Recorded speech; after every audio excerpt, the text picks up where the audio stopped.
In the autumn of 1878, the Wyoming Territory stretched like an endless canvas, beneath a sky so vast it seemed to swallow the very soul of anyone brave enough to look up at it.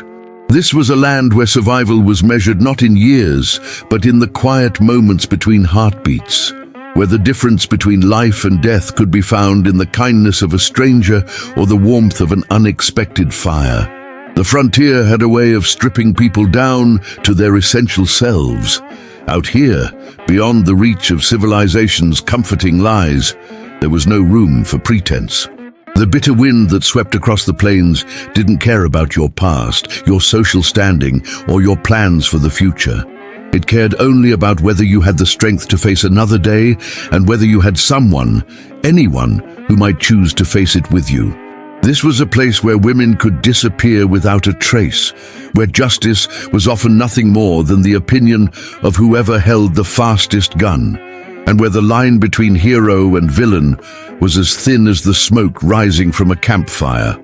Towns like Cheyenne had sprung up like mushrooms after rain, bringing with them all the vices and virtues of humanity condensed into a few dusty streets lined with saloons, general stores, and the dreams of people who had come west looking for something they couldn't name. But for every story of gold strikes and cattle barons, there were 1,000 quieter tales, stories of ordinary people doing extraordinary things simply because circumstances demanded it. Stories of school teachers who became gunslingers, of outlaws who became protectors, of lost souls who found themselves in the most unlikely places and the most unexpected company. The territorial marshals who rode these vast distances were a breed apart.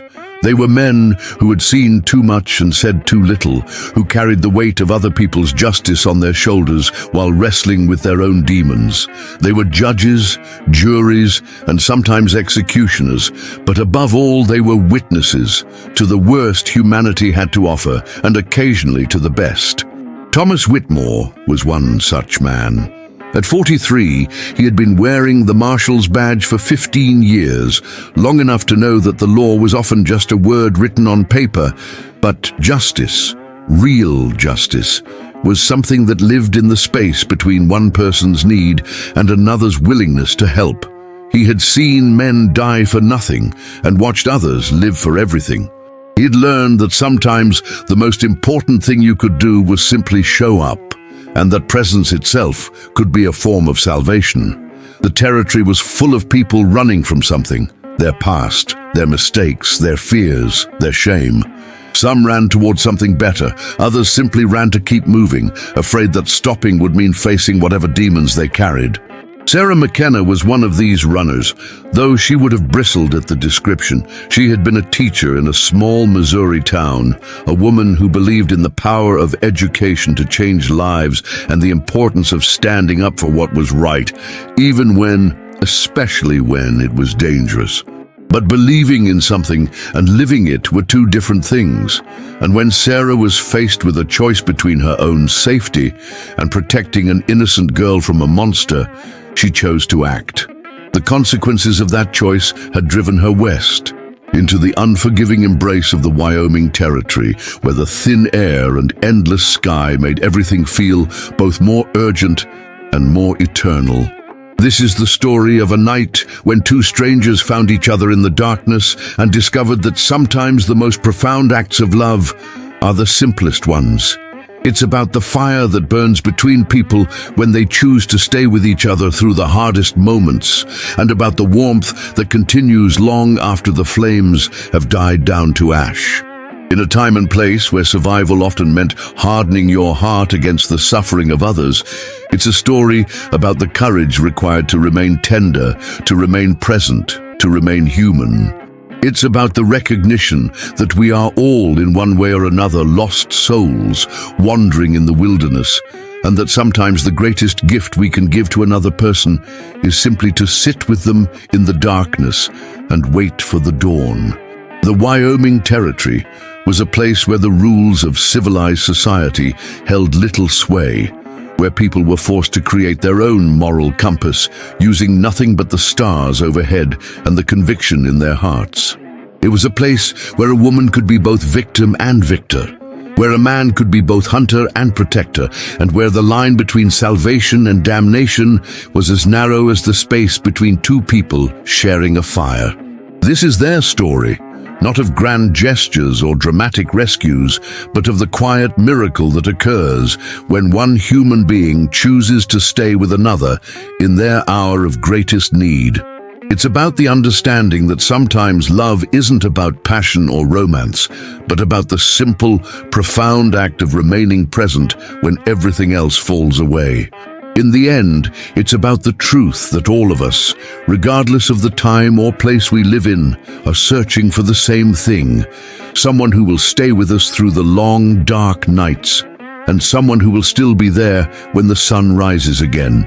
The Wyoming Territory stretched endlessly under a pewter sky, its vastness both beautiful and merciless. Sarah's boots, once sturdy leather, now gaped at the seams as she stumbled across the frost-hardened ground. 4 days. 4 days since she'd fled Cheyenne with nothing but the clothes on her back and the terrible knowledge that staying meant dying. Her breath came in ragged clouds that vanished as quickly as they formed. The October wind cut through her thin shawl like a blade, and each gust reminded her of how far she was from any semblance of warmth or safety. Behind her, somewhere in the growing darkness, the sound of hooves had finally faded. Maybe they'd given up. Maybe they'd found someone else to blame for what happened at the saloon. Or maybe they were just resting their horses. Sarah's legs trembled as she crested a low ridge, her empty stomach cramping with a hunger that had moved beyond pain into something closer to numbness.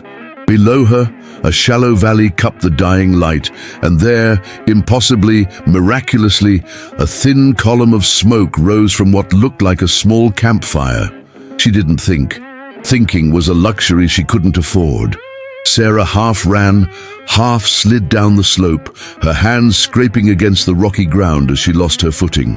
The fire grew larger as she approached, its orange glow painting the surrounding sagebrush in warm, dancing shadows. No tent, no horse, no sign of whoever had built it, but it was real. The heat hit her face like a gentle slap, and she could hear the soft crackling of burning wood. Sarah's knees buckled, and she collapsed onto the cold earth just close enough to feel the fire's warmth on her skin. "Please," she whispered to the empty prairie, though she wasn't sure what she was asking for. Her eyelids grew heavy as exhaustion pulled at her consciousness. For the first time in days, she felt something other than fear. She felt hope. Thomas Whitmore had been tracking the 3 riders for most of the day, staying far enough back to avoid detection, but close enough to know they were hunting someone. In his 15 years as a territorial marshal, he'd learned to read the signs, the way they split up to cover more ground, how they studied the earth for tracks, the predatory patience in their movements. He'd made camp in the valley to wait them out, knowing they'd eventually move on or make camp themselves. What he hadn't expected was the woman. She came down the slope like a broken bird, all desperate energy and failing strength. Thomas watched from his position in the rocks above, his hand instinctively moving to his Colt before he realized she posed no threat. She was running from something, that much was clear, and given the riders he'd been following, he had a pretty good idea what that something might be. When she collapsed by his fire, Thomas felt something shift in his chest. He'd seen plenty of desperate people in his years wearing the badge, but there was something about the way she fell, not with defeat, but with a kind of grateful surrender that made him want to step closer. Instead, he waited. He watched her breathing gradually slow, saw the tension leave her shoulders as the warmth reached her. Only when he was sure she wouldn't bolt did he rise from his hiding place and walk into the firelight. Sarah's eyes snapped open at the sound of his boots on the rocky ground. She tried to push herself up, but her arms wouldn't support her weight. Thomas stopped a respectful distance away, his hands visible and empty.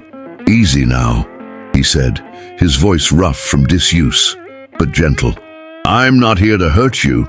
She studied his face in the flickering light, weathered features, kind eyes, the unmistakable bearing of a man who'd seen too much but hadn't let it harden his heart. The star on his vest caught the firelight. "They're looking for me," she said simply. Thomas nodded.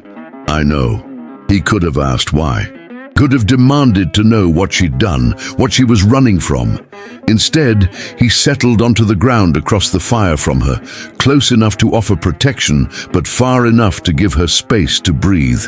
"You hungry?" he asked. Sarah's stomach answered for her, and Thomas reached into his pack for jerky and hardtack. He tossed them across the fire, watching as she ate with the focused intensity of someone who hadn't seen food in days. "Name's Thomas," he said after she'd finished. "Sarah." They sat in comfortable silence as the fire popped and hissed between them. Thomas noticed how she kept glancing at the shadows beyond the firelight, how her body remained coiled despite the warmth and food. Whatever had happened in Cheyenne, it had left its mark on her. "I'll keep watch," he said quietly. "You should sleep." Sarah looked at him across the flames. This stranger who'd shared his fire and his food without asking for anything in return. Why? Thomas considered the question for a long moment. "Because you need to," he said finally, "and because someone should." The fire burned lower as the night deepened, and Sarah found herself studying the marshal's face in the dying light. Thomas Whitmore. The name suited him, solid, dependable, like the mountains themselves. He sat with his back against a boulder, his rifle across his knees, scanning the darkness beyond their small circle of warmth. "You don't have to do this," she said softly. Thomas glanced at her, then back at the shadows.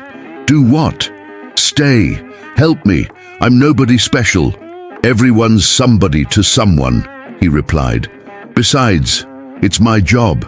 Sarah pulled her shawl tighter around her shoulders. "Is it? I don't think protecting fleeing women is in the Marshal's handbook." A small smile played at the corners of Thomas's mouth. "You'd be surprised what ends up in the handbook when you're the one writing it." The wind picked up, sending sparks dancing into the star-filled sky. Sarah watched them rise and disappear, each one a tiny light swallowed by the vastness above. "I killed a man," she said suddenly. Thomas didn't react except to nod slightly. "I figured it was something like that." "He was..." Sarah's voice caught. "He was hurting a girl. Couldn't have been more than 16, and when I tried to stop him, he came at me with a knife. I grabbed the first thing I could find, a poker from the fireplace, and "You defended yourself and someone else," Thomas said quietly. "That's not murder, Sarah. That's being human." Tears gathered in her eyes, reflecting the firelight. "His friends don't see it that way. They say I murdered him in cold blood. They're saying I'm a..." She couldn't finish the word. Thomas was quiet for a long moment. "What do you say?" "I say I'd do it again," she whispered fiercely. "I'd do it 100 times to save that girl." "Then you're a better person than most," Thomas said, "and you're not alone anymore." As the night wore on, they talked in quiet voices about small things.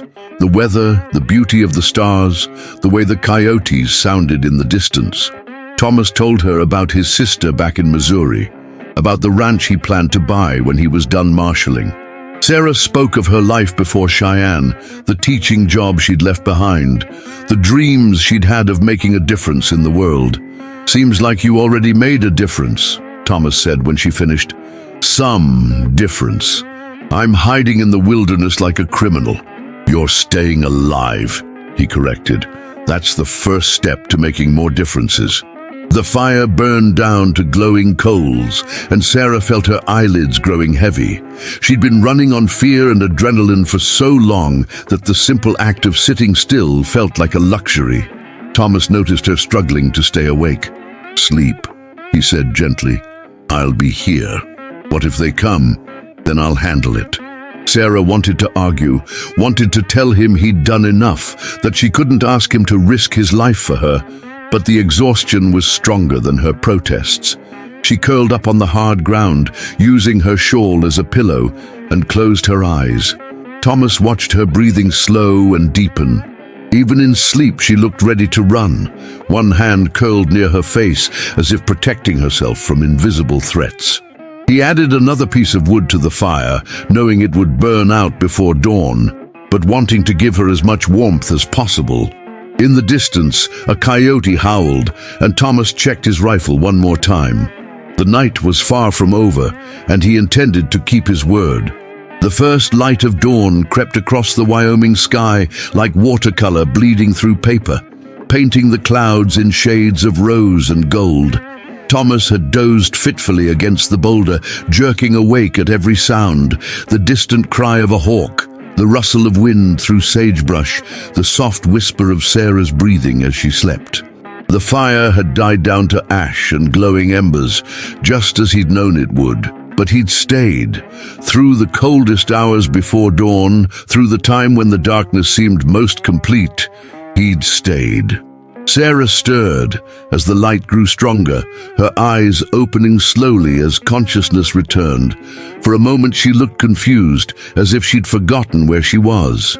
Then she saw Thomas, still sitting with his back to the rock, his rifle across his knees, and everything came flooding back. "You stayed," she said, her voice rough with sleep. Thomas looked at her across the circle of cold ash that had been their fire. "I said I would." She sat up slowly, her body stiff from sleeping on the hard ground. "The fire's out." "Yeah." Sarah studied his face, seeing the exhaustion there, the way his eyes kept scanning the surrounding hills even as he spoke to her. "You didn't sleep." "Some." Thomas stretched, his joints protesting the night spent on stone. "Enough." The morning air was crisp and clean, carrying the scent of sage and the promise of another hot day to come. Sarah stood and walked to where the fire had been, kneeling beside the cold ashes. She reached out and stirred them with her finger, watching the grey powder swirl and settle. "I used to think," she said quietly, "that keeping warm was about the fire itself. The flames, the heat, the light." She looked up at Thomas. "But it's not, is it? It's about someone caring enough to keep the fire going." Thomas rose and joined her beside the dead fire.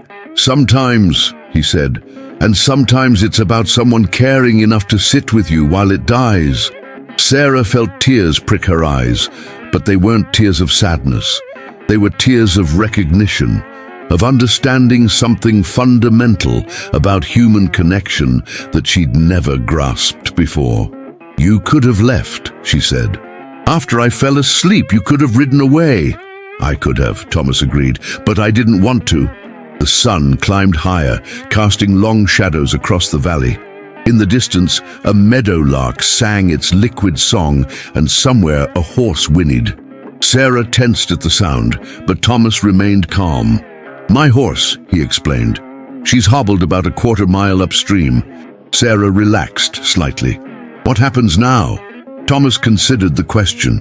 "Now we get you somewhere safe. I know a place, a ranch about a day's ride from here. Good people who won't ask too many questions. And then you decide what kind of life you want to build." Sarah stood and brushed the ash from her fingers. "What about your job? Your duty as a marshal?" Thomas smiled, and for the first time since she'd met him, it reached his eyes. "Sometimes duty isn't about enforcing the law," he said. "Sometimes it's about protecting what's right." They stood together in the morning light, two people who had found each other in the darkness and chosen to stay. The fire was dead, but the warmth remained, not in the glowing coals or the dancing flames, but in the simple, profound act of presence. "Thank you," Sarah said, the words carrying the weight of everything she couldn't say. "For the food, for the protection, for the choice to stay when leaving would have been easier." Thomas nodded. "Thank you for letting me." As they prepared to leave the valley, Sarah took one last look at the circle of ash where the fire had been. She would remember this place, this moment, for the rest of her life. Not because of the flame that had warmed her, but because of the man who had sat beside her and waited for the dawn. Sometimes she realized the greatest act of love really was simply staying. The sun climbed higher, and together They walked toward whatever future awaited them, leaving behind only the memory of a fire that had burned just long enough to change 2 lives forever. The Wyoming sun cast long shadows across the schoolyard as Sarah Morrison rang the brass bell that called her students back from their afternoon recess. 23 children of varying ages came running from the dusty playground, their laughter echoing off the wooden walls of the one-room schoolhouse that had become her sanctuary. "Miss Morrison, Miss Morrison." I called out Emma Patterson, a freckled girl of 9 with pigtails that never stayed neat. "Billy Henderson says girls can't be doctors, but that's not true, is it?" Sarah smiled as she guided the children inside. "What do you think, Emma?" "I think Billy Henderson doesn't know much about anything," Emma declared, with the fierce certainty of youth. "Well," Sarah said, settling behind her desk as the children took their seats, "I think we should learn about some remarkable women who've made important contributions to medicine. Would you like that?" A chorus of eager voices filled the room, and Sarah felt the familiar warmth that came with teaching, not just facts and figures, but possibilities, dreams, the belief that every child in this room could become whatever they set their minds to. It had taken 3 years after that night by the fire to reach this point. 3 years of staying at the McCready Ranch, helping with the household while the legal troubles in Cheyenne sorted themselves out.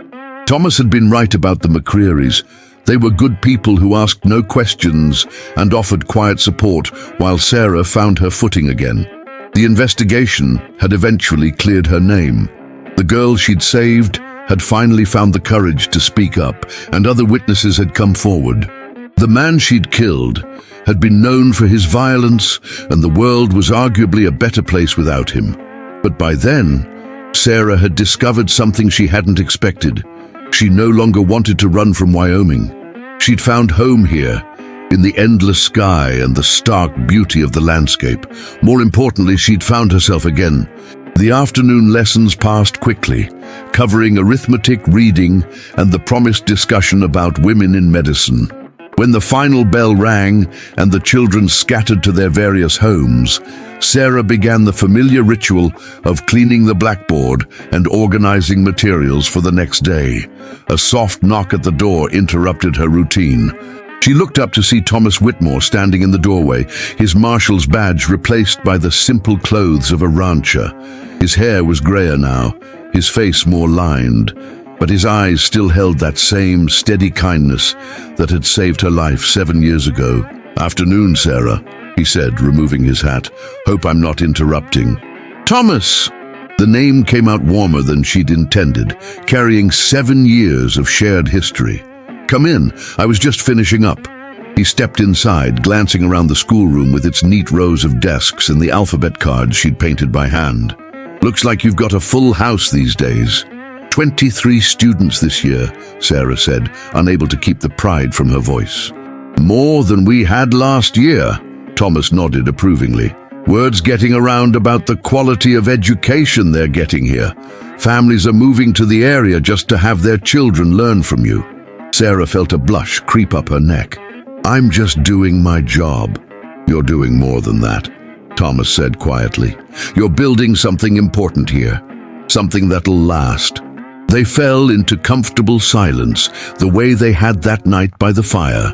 Sarah finished wiping down the blackboard and turned to face him. "What brings you by today?"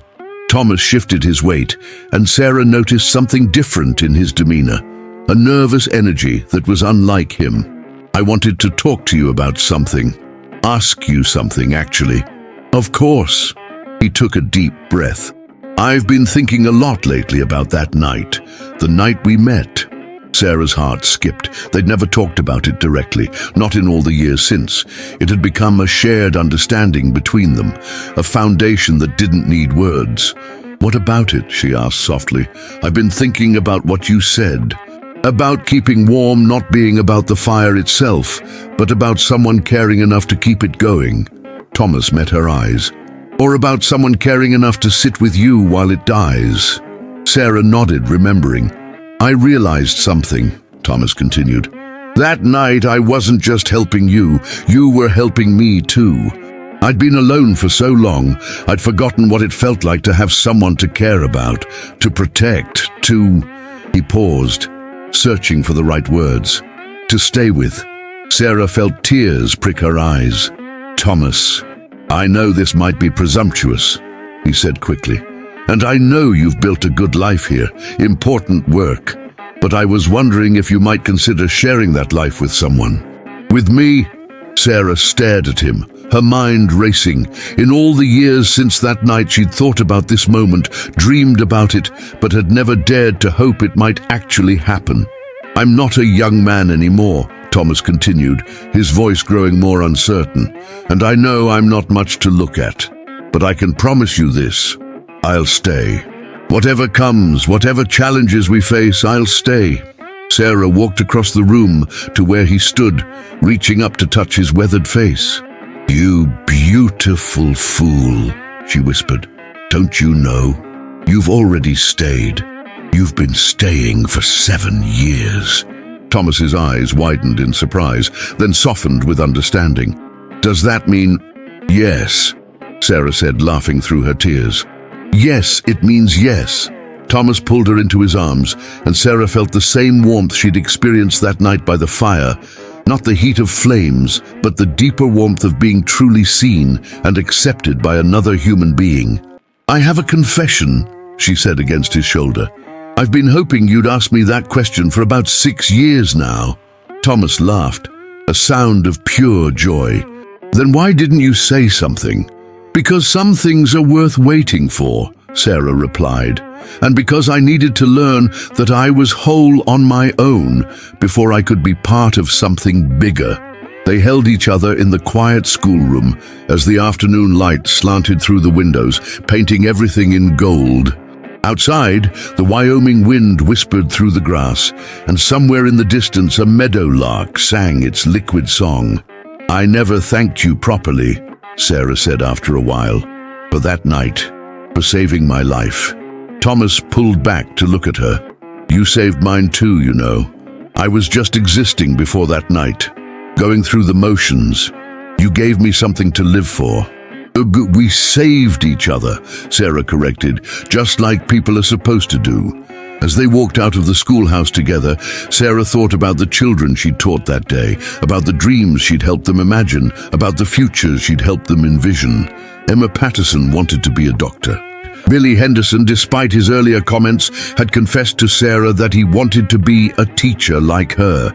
Each of them carried within them the potential to change the world in their own small way, just as she and Thomas had changed each other's world that night by the fire. The sun was setting over the mountains, painting the sky in brilliant shades of orange and pink. Sarah slipped her hand into Thomas's, feeling the calluses from years of hard work, the strength that had protected her, the gentleness that had stayed with her through the longest night of her life. I love you, she said, the words coming easily now that she'd finally spoken them. I love you too, Thomas replied. Have since that first night, I think. Maybe even before I knew what love was. They walked toward the future together, two people who had found each other in darkness and chosen to stay in the light. Behind them, the schoolhouse stood ready for another day of teaching and learning, of dreams taking root and growing strong. And somewhere in the distance, carried on the evening wind, was the faint scent of sage and the memory of a fire that had burned just long enough to change 2 lives forever. The greatest act of love, Sarah thought as they reached Thomas's horse, really was simply staying. And now they would stay with each other for whatever time they had left, through good times and bad, through sickness and health, through all the small moments that make up a life. They had learned that night, by the fire, that presence is the most precious gift we can give to another person. Now they would spend the rest of their lives giving that gift to each other, and to all the children who would pass through Sarah's classroom, and to the community they would help build together. The fire had died down to ash 7 years ago, but the warmth it had kindled between them would last forever.